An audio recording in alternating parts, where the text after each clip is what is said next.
रात के 2-2 बजे तक बातें कर रहे हो, इंस्टाग्राम स्टोरीज पे चैट चल रही है, एक दूसरे की स्टोरीज को लाइक कर रहे हो। अगर वो जाके किसी और से बात कर ले तो आपको बहुत जेलसी फील होने लग जाएगी, बहुत ज़्यादा इनसिक्योर फील करने लग जाओगे और गलती से आप पूछ लो कि भाई हम क्या हैं, मतलब भाई नहीं मतलब भाई हमारा क्या रिलेशन है, तो पता है सामने वाले का रिप्लाई क्या आता है, भाई इसको लेबल मत दो ना, भाई इसको ऐसे ही रहने दो ना, लोगों के साथ जाने देते हैं ना सारी चीज़ें।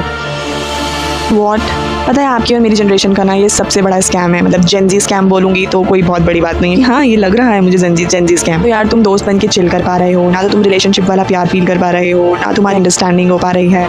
गर्लफ्रेंड बॉयफ्रेंड्स वाले सारे पर्क्स चाहिए इसके अंदर, इमोशनल वैलिडेशन चाहिए, इनसिक्योरिटी हो जाती है, जेलसी हो जाती है और भी ब्ला ब्ला चीज़ें हो जाती हैं। लेकिन जब रिस्पॉन्सिबिलिटी की बात आएगी तो सामने वाला जो पर्सन है वो यही बोल के जाएगा कि भाई अभी जो जैसे चल रहा है उसको वैसे ही चलने दे, तेरी मेंटल हेल्थ से मुझे कोई फर्क नहीं पड़ता। और पता है इस पूरी सिचुएशन का फनी पार्ट क्या है कि इसमें सबसे ज़्यादा किसका नुकसान हो रहा है? चलो आप ही बताओ। चलो मैं बता देती हूँ, तुम्हारा हो रहा है। कॉन्ग्रेचुलेशंस। और किसका होगा यार? तुम्हारा ब्रेन ओवर थिंक करता रहता है पूरे टाइम। तुम्हारा brain good morning to good night, good evening to good afternoon, what you eat, what you wear से लेके सारी चीज़ों में लगा रहता है। I am right? और वो दिमाग बस एक ही जगह नहीं लगता, पढ़ाई में, कैरियर में, ग्रोथ में, पैसे में, इससे तो मतलब ही नहीं रहता दिमाग को। सब चीज़ों को तो कचरे में डालो यार, इसकी क्या ज़रूरत है? आपको तो बस उसकी फिक्र है जिसके चक्कर में आप फिक्र में बैठे हो और वो सामने वाले से अपनी लाइफ चिल होके जी रहा है। What do you think? अब इसकी एक ऐसी साइकोलॉजी सुन लो कि अगली बार तुम्हें अपने आप पे थोड़ी सी शर्म आने लग जाएगी। ऑल ओवर द ड्रामा चल रहा है ना सिचुएशनशिप वाला, इसको बोलते हैं ब्रेड क्रम्बिंग। चलो और आसान भाषा में समझा देती हूँ। सामने वाला पर्सन तुम्हें पूरा खाना नहीं देगा,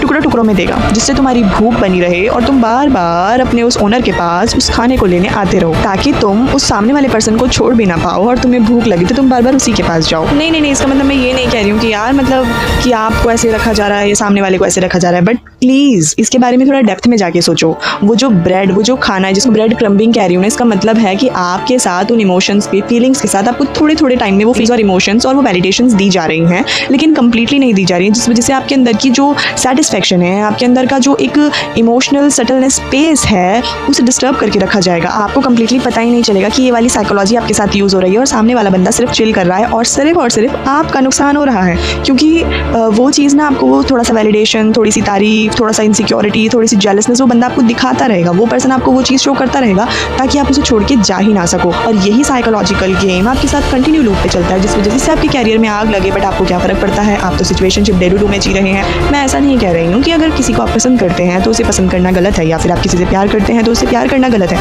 ऐसा बिल्कुल भी नहीं है। लेकिन पता है अगर ये वाली चीज़ आपके साथ हो रही है ना, तो समझ जाना आपके साथ ब्रेड क्रम्बिंग वाला सीन हो रहा है। ये एक साइकोलॉजिकल सिचुएशन है, इसमें मुझे तो ऐसा लगता है ये जो टाइप के लोग होते हैं ना, ये पागल है, ये स्टेबल नहीं है भाई। मतलब रलिए से कोई कैसे ही स्टेबल हो सकता है? सिंपल सी बात है। देखो इस चीज़ में जब आप फंस जाते हो और इस चीज़ के लूप में होते हो ना, तो इस चीज़ में बात तो सब करते हैं कि ओ माय गॉड तुझे ऐसा फील हो रहा है, ओ माय गॉड तुझे बहुत हैप्पी फील हो रहा है, ओ माय गॉड चिल करना, थोड़े दिन बाद छोड़ देना, बट आपको ना लत लग जाती है, एडिक्टेड हो जाते हो। अगर कोई चीज़ आपके साथ 7-8 दिन से ज़्यादा हो जाती है तो ब्रेन का वो एक हैबिट बन जाती है और आप चीज़ें लत लग जाती है और उसे छोड़ नहीं पाओगे।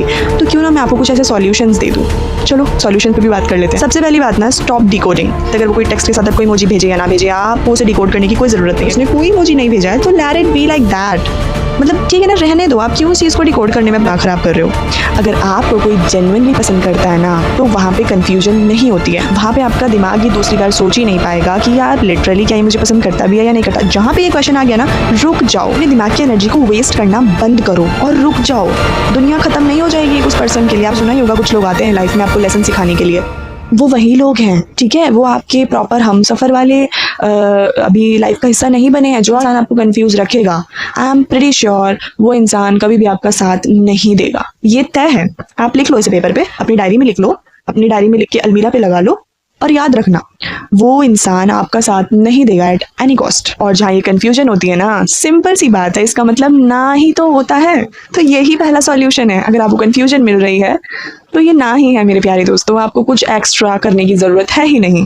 चुपचाप पढ़ाई पे ध्यान देना शुरू कर दो। Second solution, we need to talk like that वाली सिचुएशन जो होती है कि हमें बात करनी चाहिए इस बारे, करो, इट्स इंपॉर्टेंट। डरो मत, ठीक है। उससे पूछो कि भाई तेरा क्या गोल है, तुझे क्या चाहिए लाइफ में, आस्क टू देम। और अगर वो बोले कि यार मैं बस रेडी नहीं हूँ, मैं बस ऐसे ही सारी चीज़ों को रखना चाहता हूँ बिखरा हुआ, तो आपको भी पता है बिखरी हुई चीज़ें बहुत ही बेकार लगती हैं, तो उन्होंने साफ कर दिया जाए, मतलब लोगों को लाइफ से हटा दिया जाए।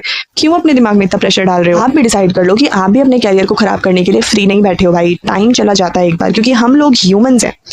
तो ह्यूमंस का टाइम से बहुत ज़्यादा कनेक्शन है, क्योंकि उनका एक लाइफ स्पैन होता है, वो एक टाइम पीरियड के लिए जीते हैं धरती पे आके। अब ऐसे फालतू लोगों के चक्कर में यहाँ पर आके उनको टाइम दोगे और समझोगे कि अगर आपने उनसे ये बात कर ली है ना कि वी नीड टू टॉक वाली बात आपने उनसे कर ली और उनका रिप्लाई आ चुका है कि मैं भी इस चीज़ के लिए रेडी नहीं हूँ, तो इसका मतलब भी नो ही है। अपनी सेल्फ रिस्पेक्ट और अपनी मेंटल पीस किसी की वाइब के चक्कर में खराब मत करो। तुम लिटरली बहुत ज़्यादा प्रेशियस हो और तुम्हारा टाइम उसकी तो कोई कीमत ही नहीं है, और तुम ऐसे ही उड़ा रहे हो फालतू लोगों पे। फोन साइड में रखो, लैपटॉप खोलो या फिर अपनी बुक्स खोलो और पढ़ना शुरू कर दो। ट्राई करूंगी कि तुम्हें बीच बीच में आगे ऐसे रिमाइंडर्स दूं जिसमें तुम फंसते जा रहे हो, और जेनजीज तो स्पेशली, ताकि तुम अपने कैरियर पे फोकस कर सको। चुपचाप कमेंट्स में ये बताओ कि तुम्हारा कोई दोस्त या फिर तुमने कभी ये चीज़ फेस करी हो, और अगर फेस कर रहे हो तो अब इतना बता देना चुपचाप कि इसमें इंप्रूवमेंट कब कर रहे हो। मिलते हैं नेक्स्ट वीडियो में, तब तक के लिए bye bye and stay hydrated.